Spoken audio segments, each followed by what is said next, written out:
What a week. What a week. We finished 3 books this week. Major reading week. I should say, like I always do, welcome back to weekly reading and writing update. I finished a book that I absolutely loved. Maybe even like a top 3 book for me. I finished a book that I really enjoyed, like a 4-star. And I finished a book that is the first 1-star rating that I ever gave to a book that I finished. Quite the gamut. And we got into revisions this week. So huge week, really big update. Let's get into it. Start with reading, and like I said up top, we've got a lot of books this week. I'm tempted to talk a lot about the book that I didn't like, but I'm tempted to because it's, kind of cathartic, but I don't want to. So I'm gonna give like a couple things. So the book I did not like was Casino Royale, James Bond. I said I was gonna read that. God, am I disappointed that I did. Like I said, first 1-star rating for a book that I actually finished. So, like I said, I could probably talk about this for 30 minutes. It's only a 180-page book, and I think I could talk about for as long as I wanted to about how I hated it. So I'm going to give you 3 things. I'm going to give you 3 things that I didn't like. The first was something I was warned about. It's egregiously sexist and just like immoral in like not a way that drove a story. It was just like immoral and sexist just because, like, frankly, James Bond is an asshole. That's it. There's your clip. Like, I actually don't mind the movies. They're fine, But gosh, I didn't even get like 20 pages in, and the quote was something like, "Women are for recreation." And I was just like, okay, like, is this where we're going? It's just, sorry, we're still on point 1. It was just egregious. Like, there's no, even for something written in the 1950s, there's no reason for that. It was bad, and it should feel bad. The music's bad and you should feel bad. Number 2, I just thought James Bond was a bad spy. He's a bad spy. Spoilers here, because I don't think anybody should waste their time with this book, but the whole premise of the book is a 00 agent who, that means that he has the license and has killed before, is sent in to play Baccarat, which has no skill involved. We should check that and make sure, is there any skill in Baccarat? Is there any skill to Baccarat? Okay, there's no strategy or skill needed. Why are we sending this guy to do this? Because then, I'll tell you, then he wins through no fault of his own, and the guy that he wins from, he bankrupts him, and then they chase him down and wreck his car, and the first thing he goes is, oh man, he's like, oh man, these guys are really well trained. And it's like, what? Of course they're well trained. You're a 00 agent. You're supposed to be the best. And he's just immediately captured. And then, like, in the most oddly sexual way, grotesquely tortured, and like the whole book is just like full of this weird sexual tension that's not like, it's not needed or welcome. It's just bad. So, okay, there's 2. I'm already going longer than I wanted to. And the third reason I didn't like it is the writing's just bad. It's from the 50s. It's just bad. That's all there is to it. The motivations are poor. The whole like question, there's like a whole question about who the villain is, and Bond wants to retire because he's suddenly seen real evil and all this, and it's like, it's just so thinly veiled with like this weird overtones of like fragile masculinity, and I couldn't stand it. And then like there's a reveal that someone's a double agent, and it's like, yeah, no shit, she's a double agent. So gosh, sorry, I'm just ranting at this point about this book. It was bad. It was 1 star. It should feel bad. That's it. Let's move on to some fun stuff. So the next one that I finished this one today on audiobook. I finished The Parable of the Sower, and wow, this is my first Octavia Butler novel, which is kind of strange. Like she's kind of right up my alley. I probably should have read some more of her before now. This book is, it's post-apocalyptic and kind of a, I want to call it a fresh take on post-apocalyptic, but it was written so long ago, it's probably just a take on post-apocalyptic, in that the whole world has kind of gone to like corporations. It's kind of a strange book to read, because it felt like one of those where it's like, this feels like just the like really extreme bad version of what our world looks like today, and it was written like 30 years ago. It was written 30 years ago, and it's supposed to be taking place like right now. Like there's dates to all it's written from a journal perspective, and there's dates to all of it, and it's just happening right now. So very interesting.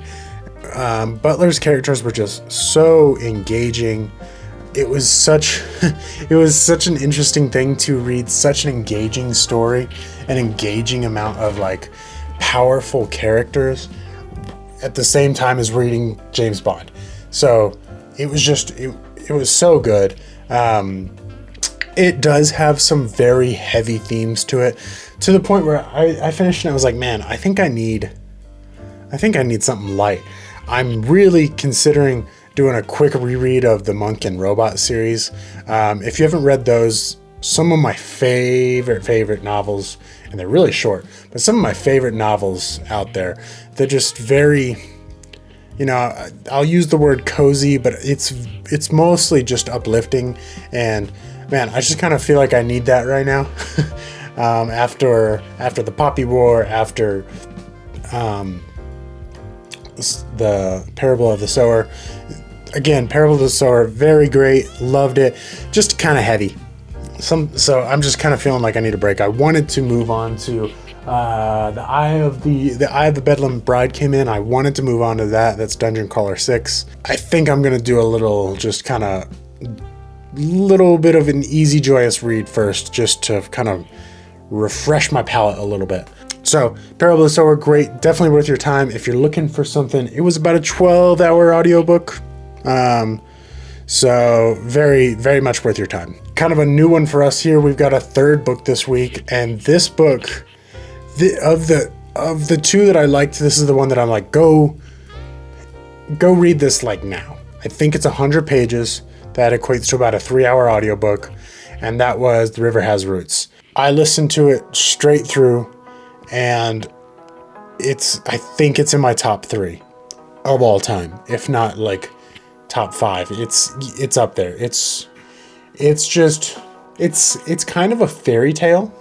It's short, so you can kind of get that idea from it. It's a little bit of a fairy tale, but it's about two sisters who kind of stumble upon Arcadia, and they the book plays with time, and the book plays with my favorite thing about it is it plays with grammar, and it talks about how these two sisters are grammologists or something like that. The rub of it is the crux of it is that they play with words in such a similar way that I love to play with words. There's double meaning to everything, that if you say something, it can be taken multiple ways. Gosh, just beautifully written. So if you've read This Is How to Win, This Is How to Lose the Time War, same author, Amal El-Mohtar. So she wrote This Is How You Lose the Time War. I believe I have that up there on my shelf, because that is just another fantastic book. It's kind of funny because they're both kind of love stories. Cool, I'm all for it. I love those. It's a love story, kind of not in the vein of like the kind of popular romantasy or romance stuff. Nothing wrong with any of that, but that's not usually my thing. So I was just a little bit caught off guard that I liked this as much as I did. I almost don't want to say too much more about it, because it's so short. Just every little thing is a little bit of a spoiler. It gets going pretty quick. You can kind of start seeing where it's going really soon. I highly recommend it. I think it's worth probably almost everyone's time. So what's coming up next? I hinted at it. I think I'm going to do at least one of the Monk and Robot books. I think those are less than 200 pages, so I might do one, I might do both. I'm just locking it in. That's what I'm gonna read next. Then we'll probably do Dungeon Crawler Carl 6. Audiobook, I got The Mountain in the Sea by Ray Naylor today. So I'm actually really looking forward to that. I keep hearing so much great about that. I just haven't really gotten around to any of Ray Naylor's stuff. Another one that I'm kind of considering doing a reread of is Upgrade by Blake Crouch. There is a little community that I kind of started to get involved in, and they're doing a November Upgrade read. It's been a while. I don't really fully even remember the plot of Upgrade, so it could be a good time to reread that one. So kind of looking forward to that. I think that's it for reading. Really did the gamut this week. Read a lot of books. I had a little road trip, so I got through a lot of audiobooks. Those were great. All right, writing update. Pretty fun stuff on that front as well. So a little bit of a slower week progress-wise because I spent a lot of time on the deep dive for the first draft. So, click up here to watch that. I spent some extra time on that video. I'm very happy with how it came out, and I think it has a lot of valuable information if you are currently trying to write a first draft. If it doesn't have a lot of valuable information for you, that's fine. We all have different styles, but I would encourage you, go take a look at that. I'm really proud of how that went. I want to know how, if you're currently writing, I want to know how it's going. That video showcases how the first draft went, how the data drove it for me. That's how I kind of kept going on that. So very excited for that video. Go check it out if you've got a moment. But this week writing update is we are into revisions. So let me pull up, now that you know about the spreadsheet, because I didn't really talk about the spreadsheet until that video. So I'm pulling up my spreadsheet here. So I'm having a harder time getting a percentage, but I'm going to call us really low on percentage for second draft. Probably like 1%. Because what I spent a lot of my time this week is I decided to dive into a very detailed outline. I know that I've got a lot of, we won't call them plot holes, but there's a lot of like incongruous stuff in the novel right now. So the outline is just me making sure that this book is what I want it to be all the way through, and not like, wow, that was weird. Why did we go to that place? I'm looking at you, The Last Jedi. So yeah, a couple breaks this week because I was just taking so much time on that video, but I accomplished two things that I really wanted to accomplish this week, and that was setting. So I took care of kind of what Earth, Luna, and some of the ships should feel like within the world. Took care of those and just kind of like got all the detail down, really nailed down what I want the vibe of those to be, to make sure I can kind of go back to that and make sure that everything fits within that, and that it all, you really feel like you're there. And two, I had a section that was just character profiles so that I could make sure that all my characters are staying consistent and engaging. So I spent a lot of time fleshing out a lot of the backstory. I even changed a little bit within some of the characters. So a lot of deep dive into that. I'm calling that outline. Then yesterday I really got through kind of what I'm calling part one of the book. So I started outlining that with a lot of detail. Now what I'm going to do going forward this week, what you'll see is I'm hoping you'll get some more actual percentage updates, because my goal is 2 pages a day. So if we're looking at 2 pages a day, I think the manuscript is currently at 160 pages. We're looking at 80 days. I'm going to tell you right now, we're not going to get there on that. I can already tell you that's not going to happen, but that's the soft goal. I am still counting words. So when we get to that second draft deep dive, we'll still have a graph to look at with words and all that, because I do expect there to be a fair amount of words changed. So I am probably going to change that to where it's like net words. That way I can track how many I took away and how many I added. I've been watching some videos on some other people's kind of editing process, and what I'm realizing is I think that my first draft is a little bit rougher than what theirs is, and I expected that. So I expect there's going to be a lot more subtraction and addition within this whole process. So just kind of expecting that going forward, just kind of trying to put that into my brain so that I don't get discouraged about that.